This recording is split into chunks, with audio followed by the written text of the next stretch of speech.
फायनलचा फेरा सुटला साहित्यरत्न केसरी मैदानातला.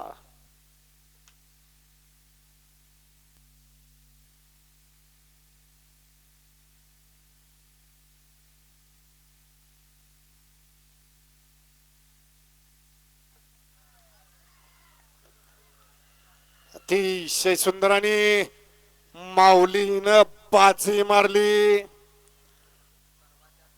परवाचा सोन्या 50-50 केसरी मैदानातला 970 गाड्यातला प्रथम क्रमांकाचा मान पटकावला होता. हाच तो संजय सरगर गिरवीकरांचा माऊली आजच्या मैदानात सुट्टा निकाल घेतला आणि आजच्या मैदानात जॉकी लागला.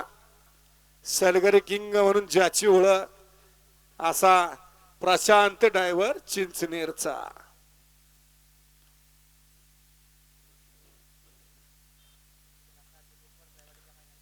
आणि त्याला साथ लाभली बोरजावडी मैदानातला 7 तारखेच्या प्रथम क्रमांकाचा मानकरी पैलवान योगेश सेठ भगर सिरसुफळ बारामतीकरांचा लखन.